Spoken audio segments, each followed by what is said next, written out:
Okay, I'm gonna call the meeting. It's 4:39. I'm gonna call the meeting. The finally property and information tech meeting to order. Roll call. Everybody's here.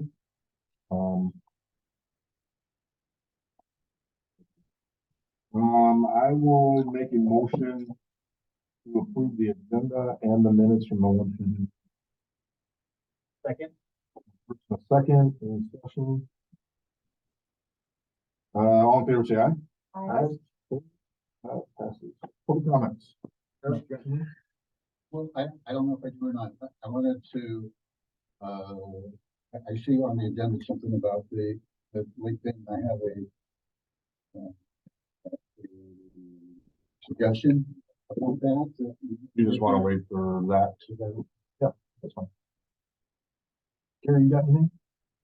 But I'm just here to answer questions concerning police and fire commission. Okay. Reference to the ordinance.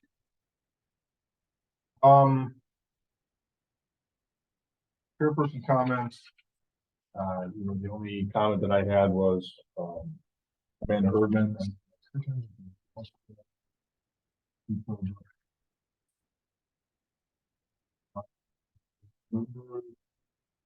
Discuss review chapter 10 public nuisance. Possible motion. Your packet is chapter 10, updated 14 March. This was based on the comments from y'all's meeting last month. Everything in red. Nothing really changed since your input. So I'm scanning it. We deleted a lot of stuff, added a few things here and there. The lawyer did review this, and I'm trying to see where he updated a few things. No, not there.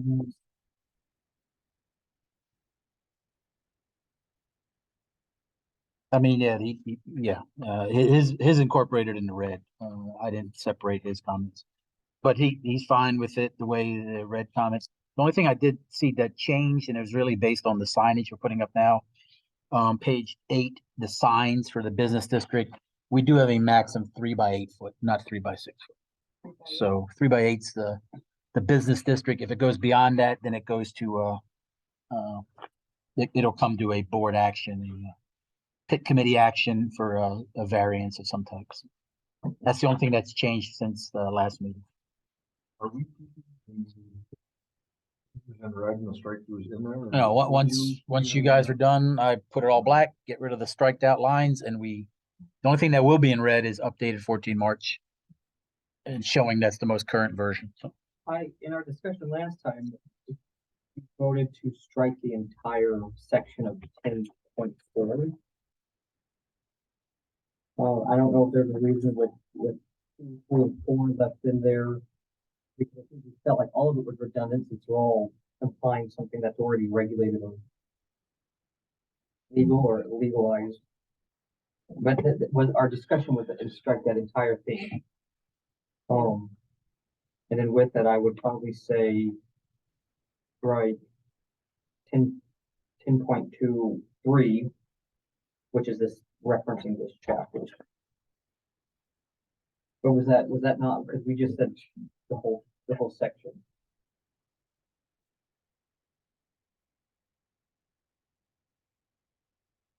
I'm fine with that, because I know we talked a lot about the nuisance offending morals and decency, and we're trying to figure it out. And a lot of the violations that are in here about the unlicensed sale of liquor and all that other stuff is being regulated by the police and everybody else by law. So Yeah, I was gonna say, they're just, to me, I think the time it was redundant. Was that intentionally left unmarked, or was that just? that might have been my misinterpretation from your That was notes, it. so that's fine. Their corresponding 0.3 at the top, it's public nuisance defined that relates to it, so if that section is left out, then that 3 up there should be left out as well. Say again, 0.3, sorry. 10.2. Yep. Number 3. 10.02, number 3, greatly offend the public morals of decency. That thing? Greatly offend. So get rid of that greatly offend. yeah. You're not a fan of greatly offend?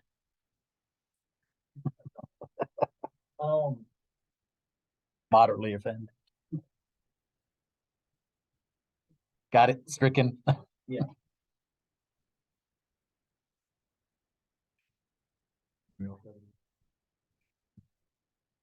just wonder if I can find it here again. 10.07 abatement of public nuisances, subsection 1 enforcement. It shall be the duty of police officers, fire chief, zoning administrator, village administrator, and police officers, and may be delegated to the fire department, public works supervisor, to enforce the provisions of this chapter. Gary, you know where I'm going with this. That come within the jurisdiction of their respective offices. When are you gonna send them to training? Then they'll have to be sworn in and be deemed a ordinance officer according to state law. In other words, he can't write a ticket. Can't write a ticket, I can write an ordinance violation.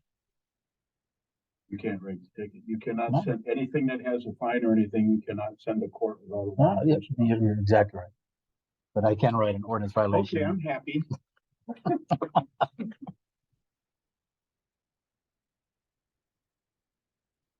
I just like to hear it once a Oh, minute. I got you. We couldn't notice. Didn't notice. Well, that's what takes me off some days. He said, yeah, okay, whatever. I had it in 10.05, number. And that was final. So if you're later in this meeting, that would have to be affected one way or another. Say we're on the second meeting, hasn't shown up, we'll wait for her to request it again. Yeah, I just didn't strike it from there. I'm just kind of letting that one. I think I have a question pertaining when I was kind of looking at the definition and maybe from Joe, and I even actually when I called Scott, he didn't answer. Oh, Already. Yes, already. the lady there was very nice. She said something else. With public nuisance, I was thinking, when you're the nuisance, you want some sort of provision where one person, it doesn't just take one person. But then again, if I'm the one annoyed, I don't want to be like passing around a petition to get a loud dog, I'm just wondering like, has there been a lot of abuse with things like public nuisance when it could, between a neighbor and a neighbor? I mean, like, Worst one we ever had was when we had chickens. For a while. well, that's exactly why I think we talked about the considerable, because I was thinking we added it, but it looks like we struck it. And I think that's the exact same thing I'm kind of talking about is like, there is a definition, but I was like, I thought that a definition for public nuisance would also be like, how greatly, like, how number of people it would annoy. But then at the same time, I don't want to set a number like 3 people have to call in or 3 times, but I see it both ways, as the one who is the nuisance and the one who, Is that at the discretion of the law enforcement? yeah, I guess what. Administrator, if it's an ordinance. Yeah, it's like, when anything went to, Joe, that's what I was given us some grief about. He would, deal with it if it, like, they're generally not a barking dog, but, like, zoning thing or something that they refuse to do and stuff like that. He would write it up like Boz was alluding to before I cut him off, and then it would go through the police department. But that would be at your discretion. You don't have to define 2 parties or 3 parties or 4 dogs or whatever, it's your discretion. That's the judge. But generally, if it's just one person, then you have to weigh, is it the complainant being the real nuisance, or is it the guy that owns it? Right, yeah, that's. Yeah. Sometimes, just like the camper situation over on 4th Street.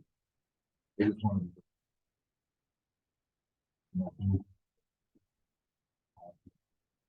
Like, okay, I mean, we dealt with it last night, and we're dealing with this individual back here. It's just one individual complaining about a dog, a neighbor, a dog. We give that person the same response that we do when 20 people on the north side call about the camper. I'd go just to the contrary to that. Anything after disturb a neighborhood, we stop there, we strike, or any considerable number of persons within the village. That we don't need to put a qualifier on it. Because it could be just one person complaining about somebody, and we'll respond in kind. That's it. Yeah, we don't need to mention number of persons in the village. Why bother? Yeah. You're adding a quantitative. Yeah. That's. I think that's a good one. Neighborhood period. You go with that? One more phone call. Yeah, we don't do that. Yeah.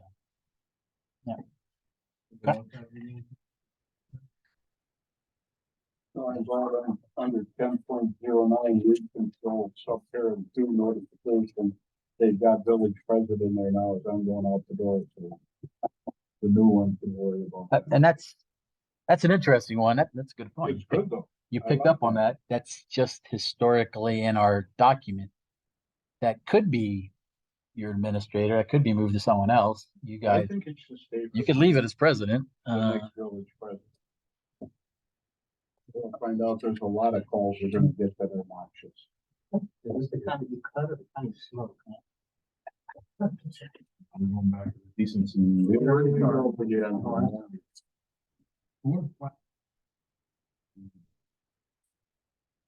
Um, That's kind of a strong word. They were all the guys outside Yeah. the college dorm. I think there's some what's the term? Not pervasive, but creeping stuff that yes, and it's not just dandelions, it's something that's impacting someone else's yard by intrusion. If the chair is open to it, I make the motion. Except you're gonna do them all at the end.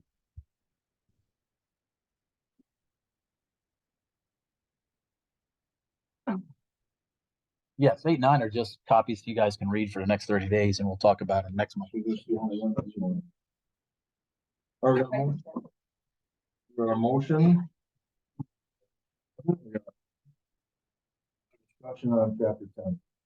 Good, put it to bed. Okay, so all in favor, say aye. Aye. Opposed, that passes. So now that will go to the board for final approval, right? So I will leave it in red, so you guys can see differences next week, all 7 of y'all, then we go into black once you approve it. We're gonna skip 8 for right now. Number 9, discuss development options for TIF district and. So this is kind of just getting proactive on some things. So if you go past all your chicken stuff there, you'll get to a 2 pages from our TIF amendment number 1. It's actually 3 pages. If you remember, we talked about this last summer. We sorted out that we can acquire real estate, we can do economic development. This was more getting a sense from this committee and then eventually the board of how, if there's any specific initiatives you want us to offer as well as us not to offer. 3 pages in there. It's just it says TID number 2. It's right after the chicken stuff. Yeah. So this is straight out of our amendment. So the village with the TIF district, we had the development agreement back in 2008. That got superseded by this amendment number 1. In amendment number 1, it I say specifically, but if you can read it also generically, it gave us a list of projects. That's the numbers 9 and 10 on that first page. So there are 10 very specific projects that give us a focus area that we throw money at through the TIF. But even in there's a lot of leeway. Once you get past project number 10, we have these 3 other areas: real estate, economic development, administrative, and then finance, 4 areas. Finance charges that we can use TIF money at our leisure. There's no JARB approval. There's no state approval. It's basically a bucket of money that you all, even in some cases, the administrator authorizes can be spent on those categories in some manner. say in some cases, you said, first you start to say that we authorized, and then in some cases, the administrator, what's the difference? Well, that's just it. The way this is written, it's approved for execution. So you treat it like the annual budget. Once you guys slap the table on the budget and you say, Bossert, you have $200,000 to pay police officers. I don't come to you every month with an approval of the payroll. I spend payroll. So in this scenario, this is the budget. This is the category. And you guys voted last January or last June that we reallocated a number to that bucket. Hence, the budget's approved. We start spending. You're notified, but we don't have to have separate citizen input sessions like that because it's an approved budget. So in this case, we have $250,000 for economic development incentives. That's the broad category.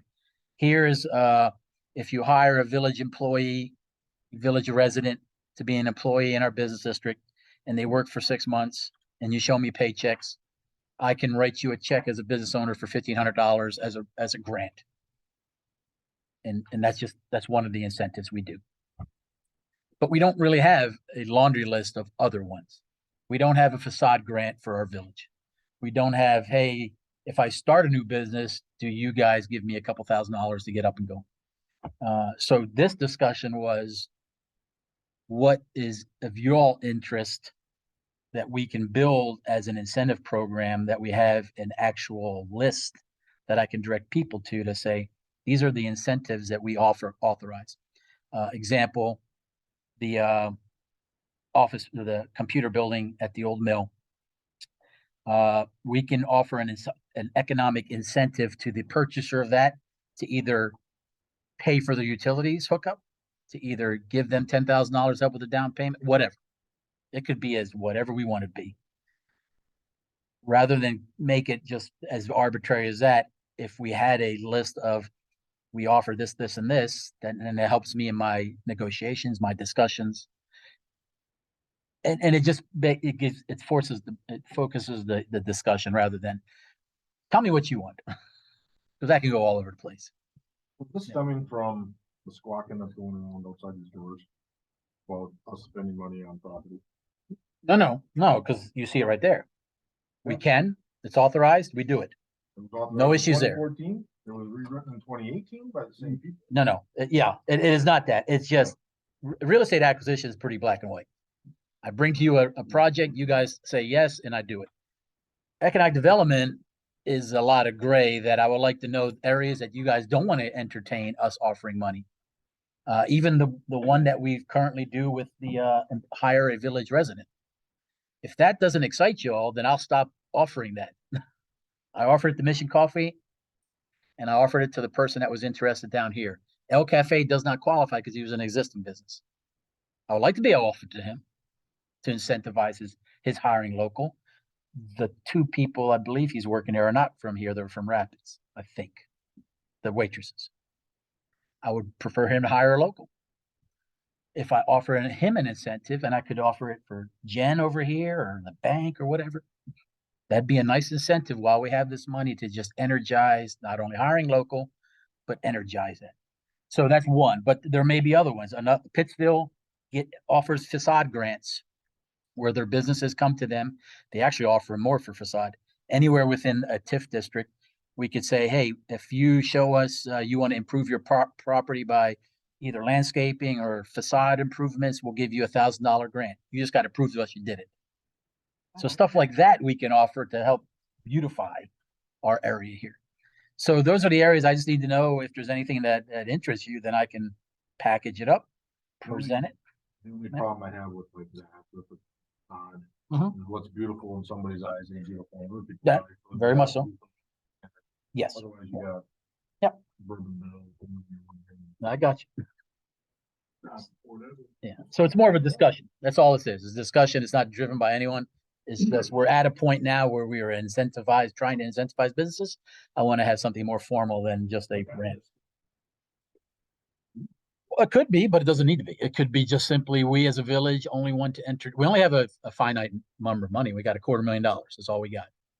We don't have to spend it. Don't have to spend it. If we don't spend it, it could roll into real estate. It could roll into something else. Well, some of that's already been nibbled off because of the purchase of this.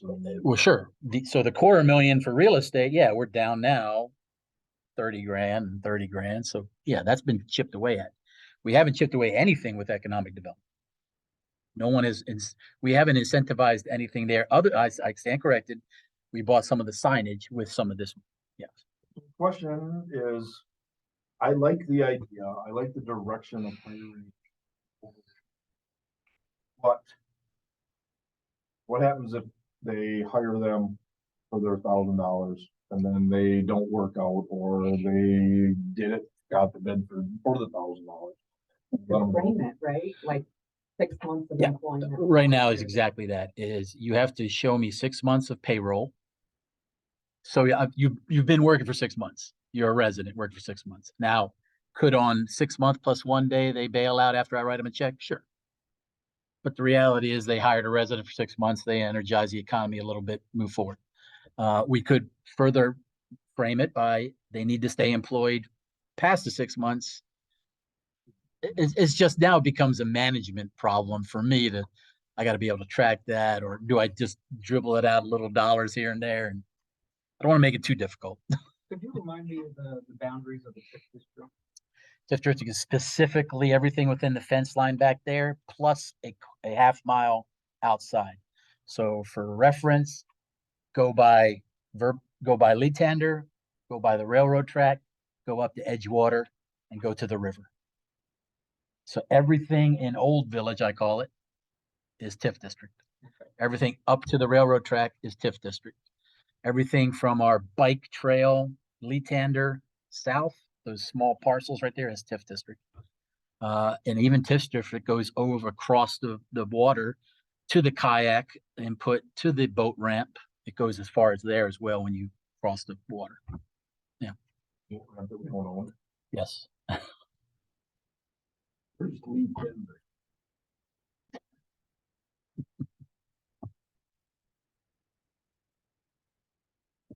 Well, I think. Yeah, yeah. Maybe.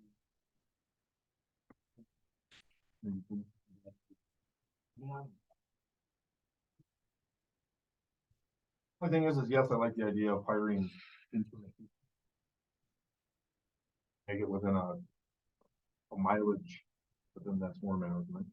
You know, I don't know if there's enough people. I haven't had enough time hiring somebody in my business because I can't find the people. I don't want to be, well, for $1,000, I'm going to hire this guy. I don't really want him. I mean, like a 10-mile radius or something, they're coming from Rapids or local Macusa or wherever. I understand it's our TIF district and it's our tax money being used here, but the quality of people is almost better than certain things. Well, it That's does. my opinion. Sure. But if we could come up with a list of some kind of, you know, I mean, to the scream to me is the facade thing for your business district. I'm not talking houses.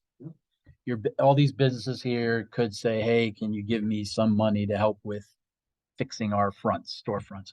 We're buying signs for everybody. That's nice. We're starting that.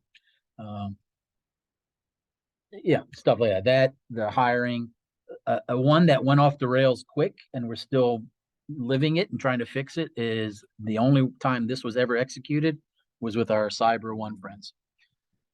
And because there was no teeth in that discussion or agreement, whoever crafted that, we're dealing with the ramifications of that. And that was a big chunk of the money.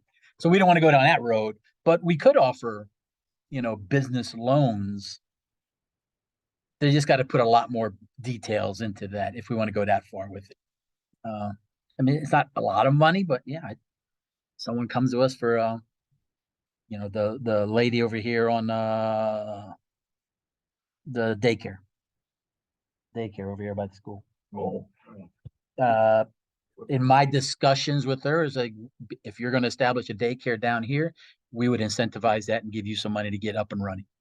It was a little bit bigger than she wanted, so she backed out. But to be able to do that with a business, I would like to have that ability. So Therein is my problem. I think everything that's been mentioned can work. I think you said the most sage thing so far is, think on it for a while. But whatever we do, I have no problem with the administrator having that authority, you know. However, there's gotta be oversight. There's gotta be something, put a name on it, ad hoc committee dealing with whatever. Cause people were calling and everything, why in the hell are you buying real estate now? And you got the calls too, I'm sure. And if we have oversight, then it's not, well, what is he trying to do? You know, and stuff like that. But if So, they read that, yeah, well, that is why. that, that's funny, but coming from you, and I don't mean this negatively, it's, the hometown boys, you know what I mean? Keep them happy and try and keep them from something all the time, because if there's something to say, who's ever on the, be part of this committee, be the oversight committee, maybe you wouldn't even need an ad hoc committee.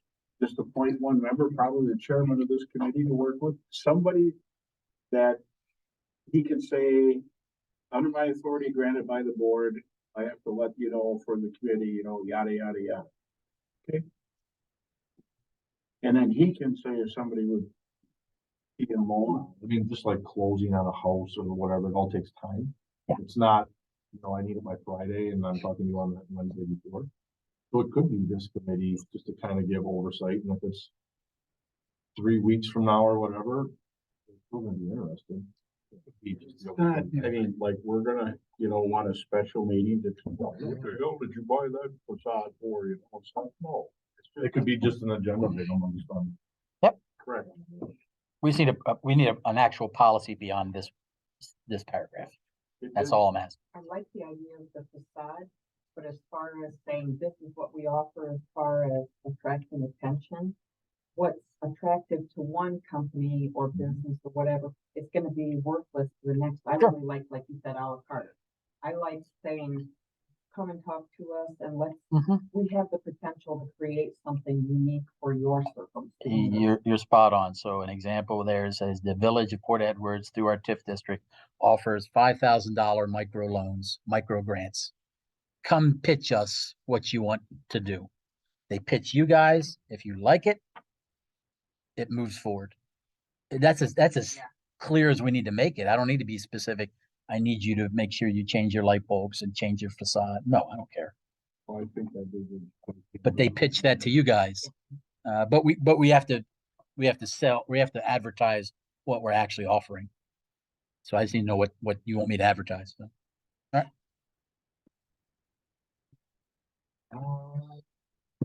Yeah, discuss the contract supporting the Nepal Lake study. Actually, with that. This one is, you have the contract. This is a discussion based on trying to get, lock in a lake study for Nepco Lake tied to the, Lake District formation. We're trying to get this in the works this year so we can take advantage of this season coming up. This is a person that's been recommended by DNR, highly vetted and so on. So it's, and the price is well in line with, what, we would need done to give us the ability to get a 5-year, permit, the ability to keep a permit for 5 years for the lake weed operations. So it needs to happen. It cannot wait till the Lake District is formed. We lose a whole season if we do that. Hence why it's, well, I was saying, so in my discussions with those members, this was one of the options that the village could front the money and so on.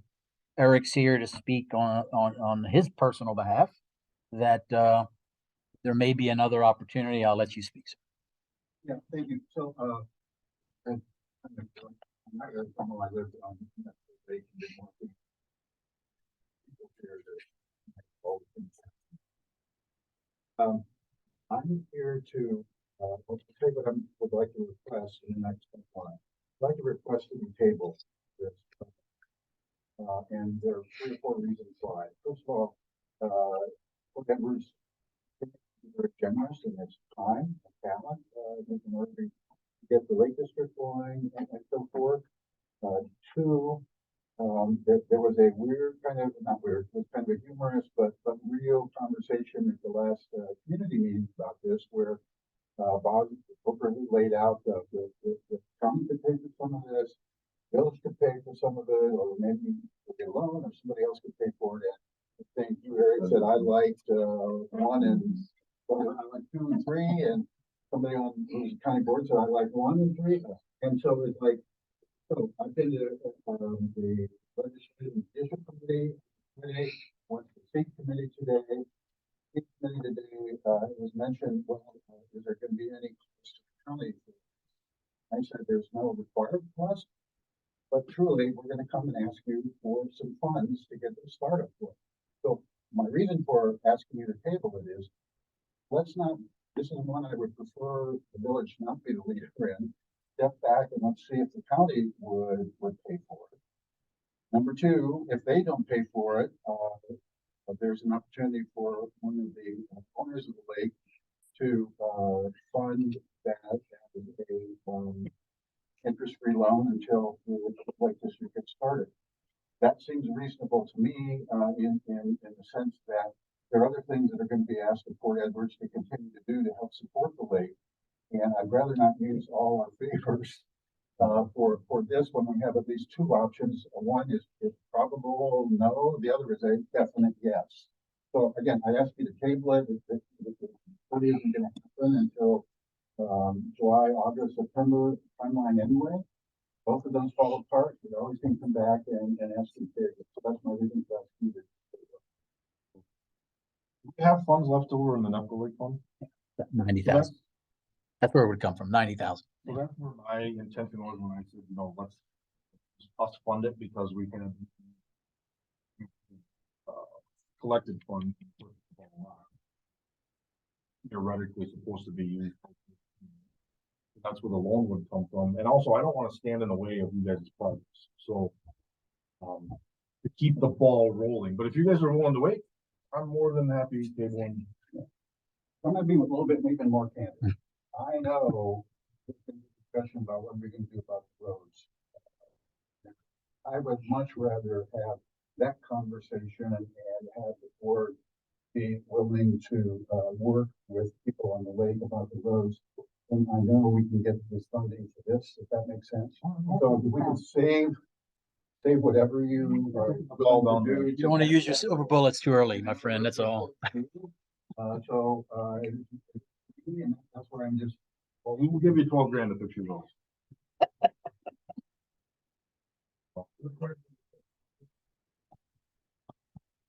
Does anybody else have anything on that? Fine with. Make the motion to table. I'll second.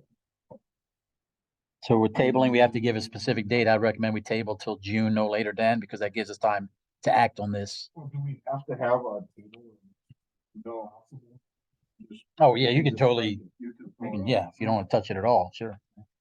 strike it now. Yep. And Eric, if you gather any more information or need any help from anything or whatever, just let us know.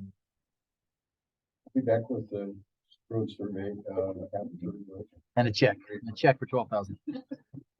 Thank you, though. You don't want to burn your favor for your, the person helping you. You use that. That would be harder for me to do since, I know the person very well who will make that thing and, his wife will not be super interested in that as she's into the other. So, We'll be bringing it next time. I would recommend you don't do that. We'll just strike that. Check. Number 11. Yes, that's for 4, that's 5, So this is more so chapter 5, fire department, and this is, again, could be just a discussion. You all were given, and I apologize, I don't see the bylaws in here. You all were given a draft copy of bylaws. I'm still reviewing them, still getting feedback from, Public Safety met, you guys are meeting, PFC's meeting next week, and then we're having a sit down with Chief to talk more about it. The only thing right now that, other than what we just approved in amended section or 1 December, the amendment. In chapter 5 there is a section.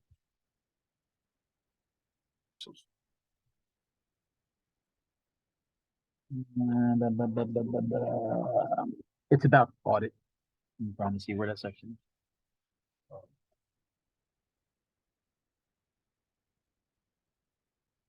5.13.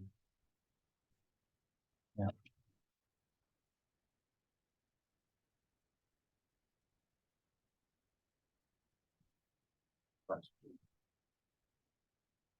it. So so everything else is good, even with the bylaws, the way they came in as a draft, except specifically there when it comes to the audit of the village. So right now, our village has not, at least with our current auditor, who's been with us a good 10+ years, has not ever audited the fire department. There's a physical cost of about $1,500 for him to do such thing because of the amount of paperwork that would have to be differently managed over there. Basically, the level of detail that Diane does for the village books, that would have to happen over there. I'm not questioning what they're doing with their management of it, but it's going to require him to put a team of people over there when they do our audit and so on and so forth. I'm sorry, I missed the beginning of that. Who's the person? Our auditor. Oh, okay. Yeah. All right. So in discussion with them to say, first I asked the question, have you ever done it? No, we never done. There was a discussion years ago that somebody elevated to them. They entertained the idea, but they said, we can do it for you, but it's going to be X amount of dollars, and is it worth it? So the only section that you can either act now or just wait is that I will basically be coming back to you all, and how we're going to word the language, not only here and in the bylaws, is that annually the fire department will be required to provide a financial assessment to the village in the December timeframe that'll show how much collected in their fundraising, how much spent, and then how much of that spent was spent on fire equipment and training. Those 3 areas. I don't need to see receipts. I don't need to see feedback. I don't need to see all the actual invoices. Those 3 categories will give us as a village enough information to know that they have a fund that's being managed and that it's doing some part to fund for fire activities. So that report will be signed by their treasurer as well as their chief, annually submitted, put in our files, and that will suffice as an audit. That's my initial discussions with the chief. But it's not going, you can't use the term audit, because an audit is, if you all remember that thick reamed binder that our auditor gives us, that'd be the level of detail that they would be doing for them. And while it won't be that thick, it's just a very time consuming and costly endeavor for the amount of stuff that we're doing with it. So that's the only area in chapter 5 that I would recommend that may have to be addressed once we stamp approval on the bylaws. Everything else is basically in line. There's no need to change much in our ordinance based on what I've read in their bylaws. Subject to your questions.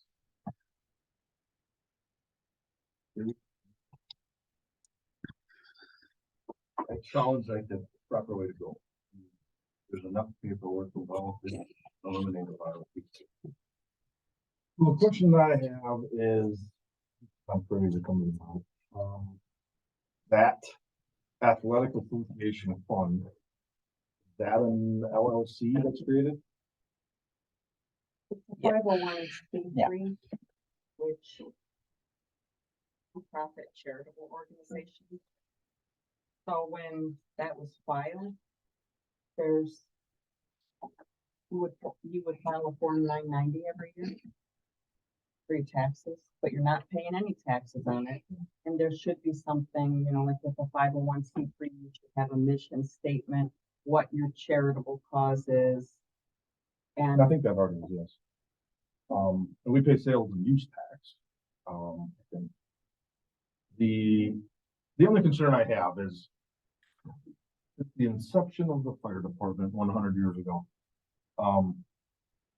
That fund that we fundraise for constantly is always under the microscope. And every person that sat in your chair, Bob, Mhm.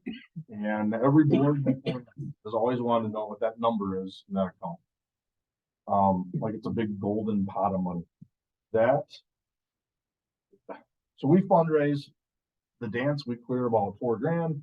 We make about another $2,000 on other things. So we're clearing $6,000 maybe every year. And we donate to, the sports thing. We're kind of like the Masons or a Lions Club or whatever. So by seeing that there's a $1,500 audit, possible $1,500 audit, or some of these other things, that makes a $4,000 dance, and that takes a third of it out right there. I guess I'd be more interested in seeing, and I know it's here in the ordinance, the necessity for it, I guess, and why. I guess that's my 2 cents on it. With my background in nonprofit, the first thing is best practice. That transparency is best practice. So typically, a nonprofit that is going to be fundraising, they're going to provide an annual report to people that have spent their money. And that would be a way that you guys could market it a little more. And all of that has been done through Accounting Plus. And take care of all of that. Does an annual report? Who does it go to? So when I say annual report, I mean it would like a mailer that goes out, like a thank you, and this is what we're doing, this is what our goals are. And the other thing, I think there's some misunderstanding because they're a 501c3, and because it's funded by the village, it is our business.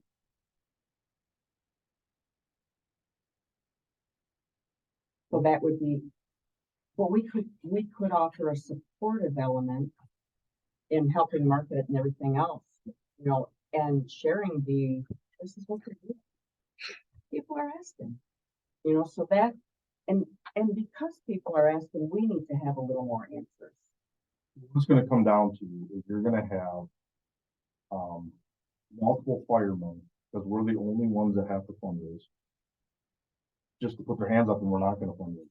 And then the things that we have bought with our money, we bought the brush truck we have bought out of our fundraise monies.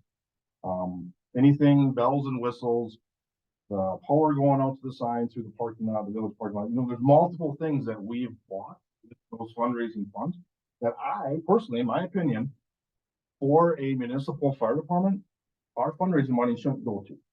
I would rather see the budget expanded, and then that's underneath the village's approval and stuff, and the fundraising just go away. We don't need to write a check to the football team for new uniforms. So, like the UTV truck, that was a matched grant, right? Yeah, but that match grant came out of our funds. Right. But when you think the brush truck, we paid $30,000 out of our funds. And that's stuff that would be really good to even put in the newsletter. What we're doing. We have. So when we do a dance, we always kind of pick a project or what we're gonna fundraise, just like Mapusa and everybody else. We said, we're having a dance, please support us to purchase a blah, blah, blah. I haven't heard that. And then we purchase it. I would rather get away from that system because we all leave. It's our blood, sweat. We're slinging greasy brats and funneling whatever the event is for a piece of equipment that when I leave or whatever still belongs to the village.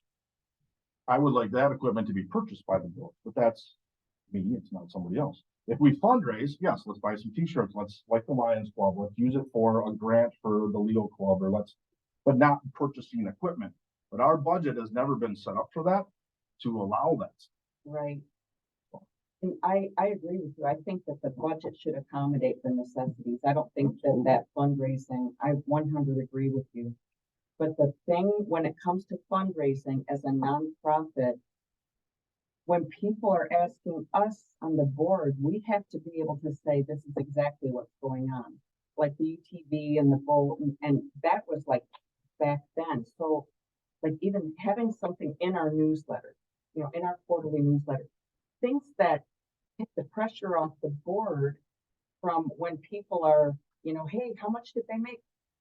This is something to be proud of. They made this much.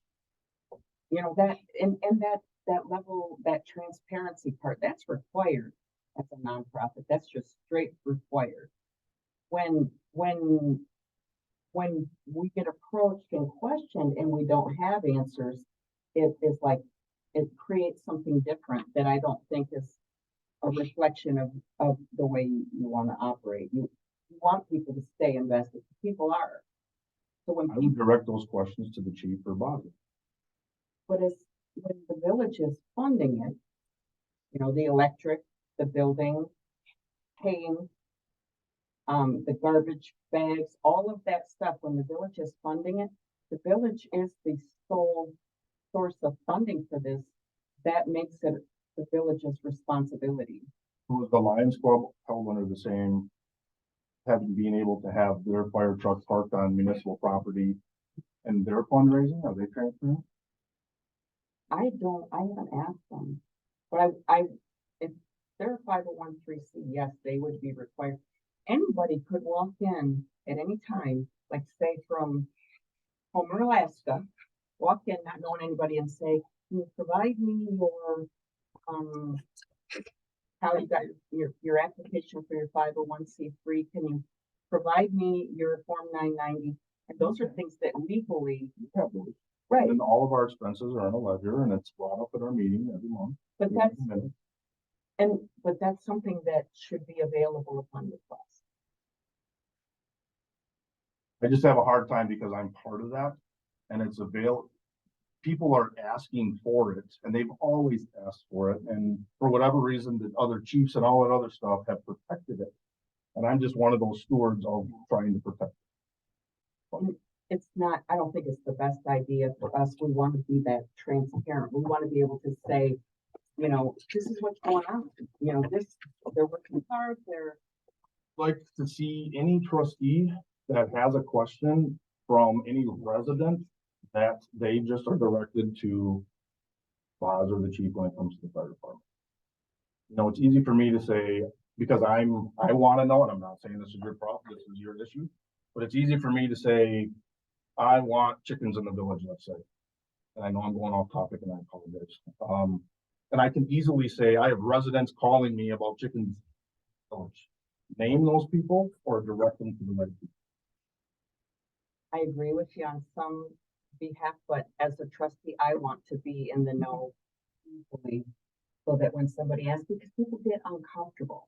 Like you said, people have been asking about this for years. So this is that natural progression.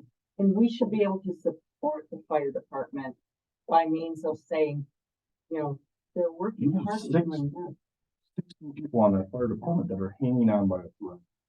Because they're asked of training, have to do things, and then now this is another thing. And we have to backfill budget expenses by fundraising events that we go.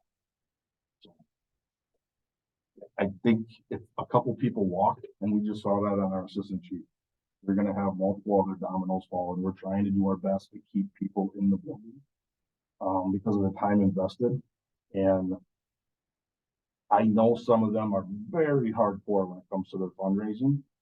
Who to, for giving that information out, they might just say, you know, it's not worth it. You know, I put my blood, sweat, and tears into a week-long thing, take time off, put a dance on, to do all that, and now I take the money, or the village is only going to support this month because they know that we have this month in our pocket, and we got a 50-50, whatever.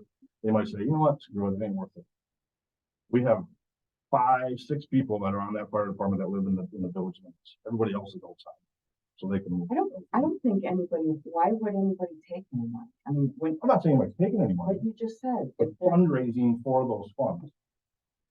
It's just, it's a touchy subject when it comes up over there. I understand, and I think getting some best practices in place Cause then when you make it auditable, then now that becomes public record. And then now, anybody can ask for those numbers and documents and stuff like that. And I think that Anybody can ask for it now. we would refer them to Tammy or the attorney and then whatever, and they can get whatever they want. There's also, well, I would, Mr. Chair, I would offer the fire department is a discussion we need to have as a collective, probably in the April timeframe. After the election, at the strategic meeting, carve out an hour or two, and we just sit down and chat about it. Chief will be there and so on. We can have an open discussion. To bring this back to this, is that in our ordinance, it says we as a village will audit the fire department. I don't agree with that. Because I don't agree the value bang for buck of us spending $1,500 as a village for a $5,000 pot of money over there is worth anything. I don't know, but I don't need to throw more taxpayer money at it. So for this committee, I would offer we need to either strike that, amend that, or on the record here, give me the leeway to say I'm not going to enforce that until a further discussion is had. Because right now I have my auditor doing our books. I am forced to follow our rules. And if you guys don't tell me otherwise, I will send my auditor over there and we will get billed $1,500 and we'll live through that. And I don't want to do that. I don't think that an official audit is necessary, but I think that it should be, especially when it's run as Port Edwards Fire Department doing this. It should be available that somebody can come in and say, Bob, I need this information. I know that's what it is, but it's not always advertised that way, even in Facebook posts and everything. But tit for tat, the village of Port Edwards is funding that. I am not of high enough rank to make those decisions on the fire department. I would recommend that Boz and Chief make those decisions. I'm not gonna make decisions. And sidestepping them. That would be my recommendation. Figure out. Well, I'm with you, but you three do control the language of our ordinance. That's what I want to be addressed. Something that he's not, that you guys haven't negotiated. So I think maybe next month, if you and him agree on this is what it's gonna be, then us as a committee can say yes. Okay, I don't wanna say, Okay. yes, we're gonna be audible, and I got then have a different idea. I got it. I agree with Bob in the aspect, I don't see us spending $1,500 for an audit. I mean, I would be perfectly comfortable with striking that right here and now. But we have to have oversight.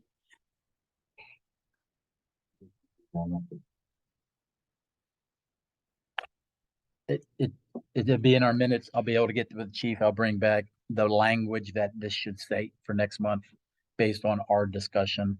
Do we call it audit? Do we call it review, financial disclosure, whatever? We'll figure out the language on this. If I may, Gary, tell me if I'm wrong, but years ago, the same issue was talked about, not here, but statewide. And there was a statute that prohibited, because we joked one time and you guys made like $3,000 on the dance. I'm talking 20 years ago, that was big money. And we were gonna get a joking around, about Lon and I we're gonna get a dance going, and we are prohibited from it. But I'm not sure because of its term volunteer, that there was something there in that statute that I don't recall that. I know. we couldn't. I knew we could not have a policeman. It was just the word volunteer, I appreciate everything you're saying, because in this day and age, you best, be doing your best to follow, but I don't know, that term volunteer, even though they get village money, but it was, I wish I could remember. It was at a board meeting when we were discussing pretty much the same thing. I know that it's called our volunteer fire department, but I look at them more as on call than volunteer. On call as needed. We create a retirement plan for them. We paid on call. There's specific language in the fire world that every time that I go to a conference in Wisconsin and I say I have a volunteer fire department, they say, "Dang, many of those left. You guys really have a volunteer?" And I was like, "Well, I do pay them." Oh, well, they're not volunteers, so we go down that road. So we're not.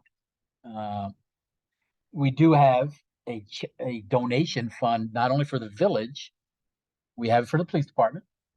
People can donate money to our police department. It sits in a separate account, and Scott gets to use it for things. So there's options that we as a village could have if we go down the path that you guys were chatting about, that it's funded more by village, but there's still a donation aspect that I want to give specifically to our firefighters. Here's $100. Diane tracks it. Scott can use the money, but Scott better not be out there raising. Well, no, he's not. Let's say there's people that say I want to donate. So Diane tracks it. Our auditor now checks it. It's all above board, and you can put whatever money into there, and the books are being kept appropriately, and you can have people keep donating to you in whatever form or fashion. This auditing thing, though, I mean, Diane's got records, right? No, not of that fund. Oh, No, okay, no, then no. he's gotta do it. No. Because otherwise, Nope. if she had the record, I would. No, not at all. Not at all. Audit. No, he doesn't touch it at all. Our auditor, he leaves it alone. Right. More to follow. 100% agree. I don't see the point of a small amount of comparatively with that large extent. That, you know. Any other questions, Dave? No, well, my one thought was, if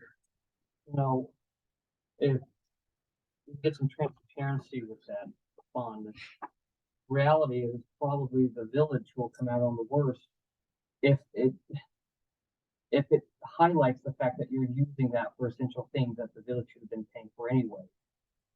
And even however we define volunteers, but it makes total sense for them to fundraise for things to give away, like Rotary and Lions Club, but not to fundraise for their own things. You know, they don't have the time of day to be doing that. So honestly, it's going to highlight how the village should be funding them differently. That is just my one thought. But I agree. Anybody else?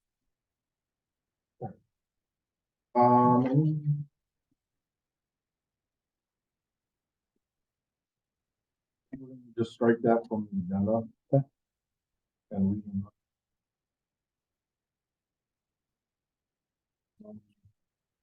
Of any old business? New business?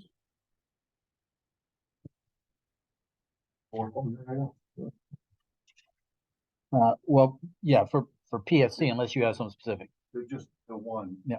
The one item. Sentence I forgot to bring up again about the 10-year group. The police chief shall be determined by the yes. We talked about it, and I don't understand it. Yeah. Number one, a chief can't be appointed as a Yeah. police. Yeah, The state statute, what is it, 6213(3)? That chief, it tells you that chief has to be removed for cause.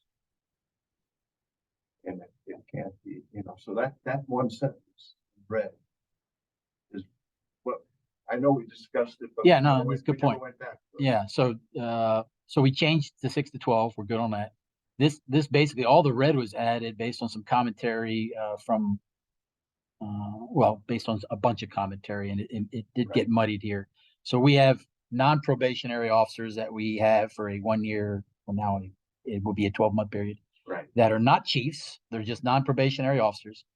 In that scenario, a non-probationary officer is not officially on the force. He can be dismissed by the chief. Yeah, right.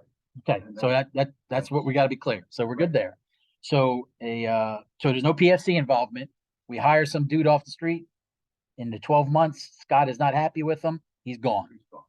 There's no PFC involvement at all.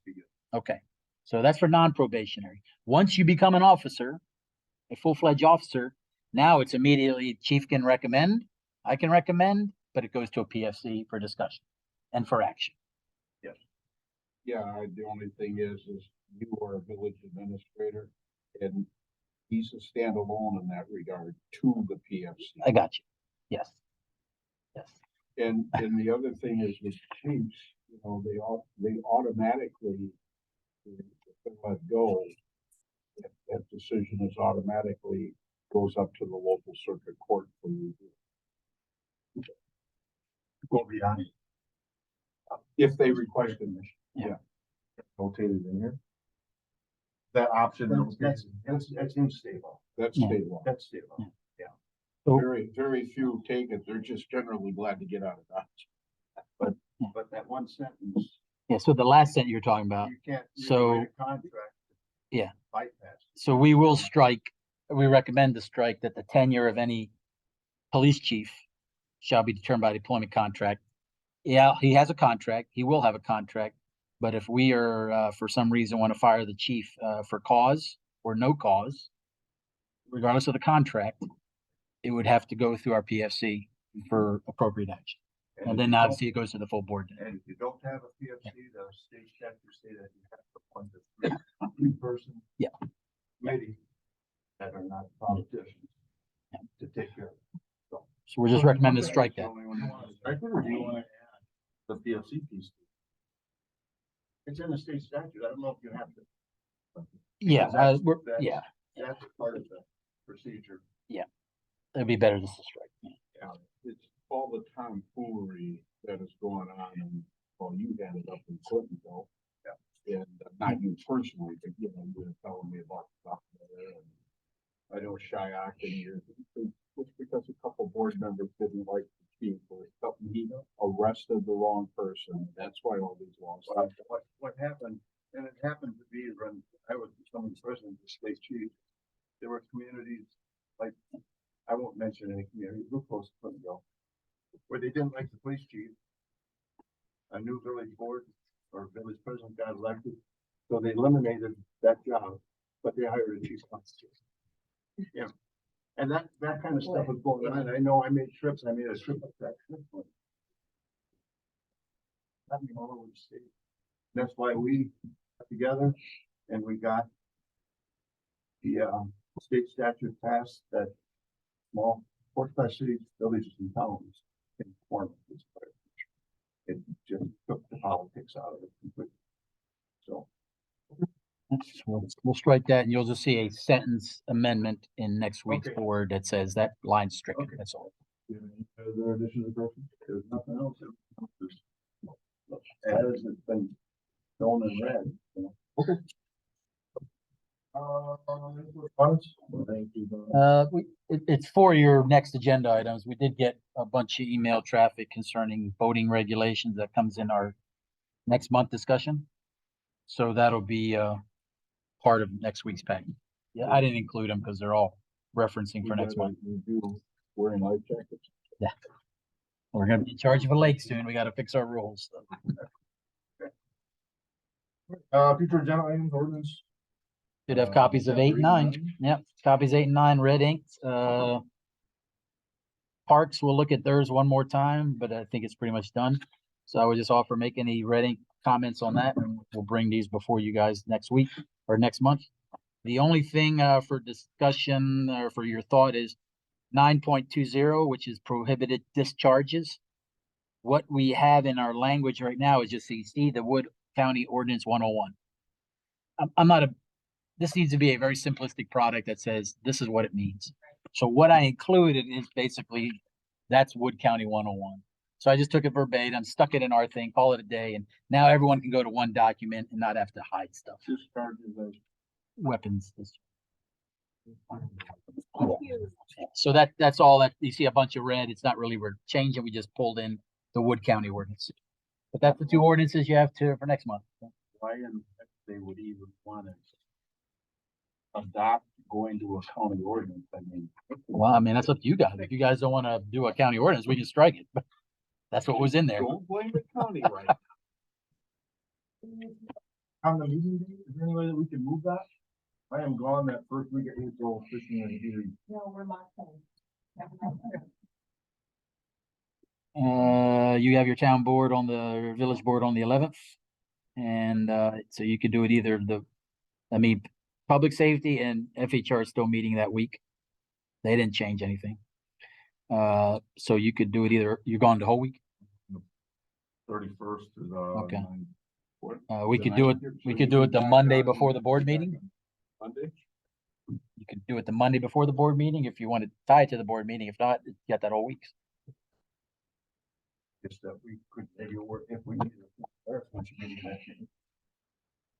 Yeah. You guys can meet some others. I can maybe Zoom.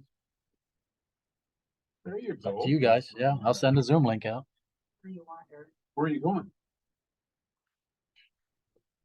Are you taking a pic? I've got it. I've seen opportunities and get some toilet paper and. So keep it in Zoom or change it.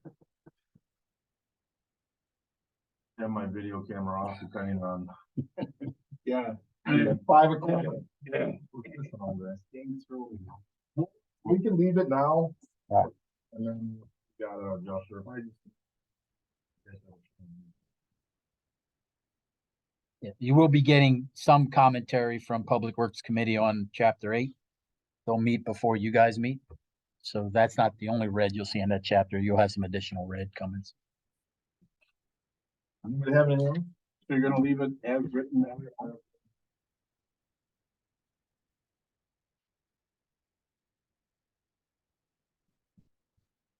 Oh, you could if you decide that's your wishes. But if you, just in case you don't make it, who would you appoint for your chair to run the meeting? If we flip a coin. Well, that's really bad for Tierra, cause he's a gambler. I mean, that thing will come up heads right away. Just thought of that. I'll go through my whole meeting. I can Check.